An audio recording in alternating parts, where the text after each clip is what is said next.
The Lord be with you. and with your spirit. A reading from the Holy Gospel according to John. Glory to you, O Lord. Jesus said, Amen, amen, I say to you, whoever does not enter a sheepfold through the gate, but climbs over elsewhere, is a thief and a robber. But whoever enters through the gate is the shepherd of the sheep. The gatekeeper opens it for him, and the sheep hears his voice, as he calls his own sheep by name and leads them out. When he has driven out all his own, he walks ahead of them, and the sheep follow him, because they recognize his voice. But they will not follow a stranger. They will run away from him, because they do not recognize the voice of strangers. Although Jesus used this figure of speech, they did not realize that he was trying to tell them. So Jesus said again, Amen, amen, I say to you, I am the gate for the sheep. All who came before me are thieves and robbers, but the sheep did not listen to them. I am the gate. Whoever enters through me will be saved, and will come in and go out and find pasture. A thief may come only to steal and slaughter and destroy. I came so that they may have life and have it more abundantly.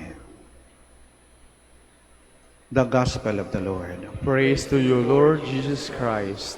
Please be seated. The third Sunday of Easter is commonly known as the Good Shepherd Sunday. That's why most of our readings, starting yesterday, were about the Good Shepherd. Jesus is the Good Shepherd. Not just an ordinary shepherd, Good Shepherd. Emphasis on the good. Si Jesus ay hindi lang karaniwang pastol, siya ay mabuting pastol. Kaya napakahalaga ng qualifier, yung adjective, yung pang-uri. Kasi sinasabi noon kung anong uri ng tao ka. Madali maging tao, ang mahirap maging mabuting tao. Madali mag-asawa, ang mahirap ang maging mabuting asawa. Madali maging magulang, ang mahirap maging mabuting magulang. Madali maging anak, ang mahirap maging mabuting anak. Madali ang magpare, ang mahirap ay ang maging mabuting pare. Madali magmadre, ang mahirap maging mabuting madre. Madali maging leader o pinuno, ang mahirap ang maging mabuting pinuno, maging mabuting leader. Ngayong araw na to, pumipili tayo ng mga pinuno natin, ng mga leader natin. Sana hindi lang karaniwang leader o pinuno, mabuting mga pinuno. Kasi silang mamumuno sa atin eh. Ano ba ang katangian ng isang mabuting pinuno leader? Dapat katulad ng mabuting pastol. A good leader must be a good shepherd. You can be a leader, but not a good shepherd. So ano bang katangian ng mabuting pastol? Para sa'yo maging, ano bang katangian ng mabuting leader para sa'yo maging mabuting pastol? Marami po. Pero pipiliin ko lang dalawa lang. Una, ang mabuting pinuno, mabuting leader, katulad ng mabuting pastol, ang iniisip niya lagi ay kung ano ang kanyang maibibigay, hindi kung ano ang kanyang makukuha. A good leader thinks of what he can give, not what he can get. Bago ng eleksyon, ang kandidato ay bigay ng bigay. Napakaalwan. Bigay ng bigay lang sila. Bago mag-eleksyon. Pero pagkatapos ng eleksyon, hindi lang yan sana all. Sana always. Kahit pagkatapos ng eleksyon, ganun pa rin sila. Madaling lapitan, mapagbigay, tumutulong, mabait. Always. Hindi lang, bago lang yung eleksyon. Iniisip nila kung ano ang kailang maibibigay. Hindi kung ano ang kailang makukuha. Kaya delikado to ha. Nako, ang daming binigay nung bago mag-eleksyon, babawiin nila mga yan. bago mag-eleksyon umaalagwa dumadaloy. No? Yung tulong, yung ayuda muli sa kanila. Pero pagkatapos yung baka, sisip-sipin nila muli yan. Para sila mga vampira, hututin muli yung katas ng ating pawis, luha at dugo. Kaya, piliin ninyo, may oras pa. Pangalawang katangian ng isang mabuting leader, siya ay mapagkatiwalaan. Kasi pagkakatiwala mo sa kanya, yung kinabukasan mo Ito, tanong ko kung pinagkakatiwalaan ninyo ang leader na inyong boboto, ipagkakatiwala nyo ba sa kanya ang inyong mga anak, lalo na ang anak niyong babae? Kasi silang ating kinabukasan At ang leader natin, hawak nilang ating kinabukasan. Ang darating na mga araw, buwan, taon. O pagkatiwala ba ninyo? Ba mag-isip kayo?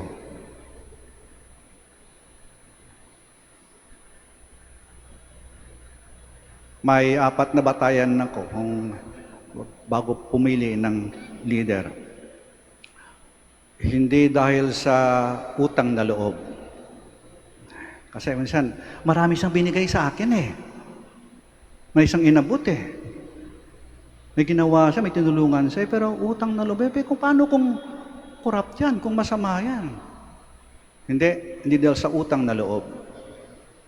Iba naman ay dahil sa samaan ng loob. Ayaw ko dyan.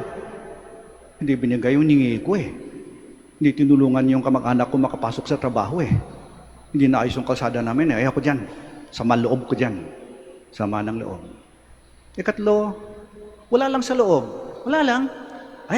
Galing sumayaw Galing kumanta Nakakilig Matsong-matso Kakilig yung bigote wala lang.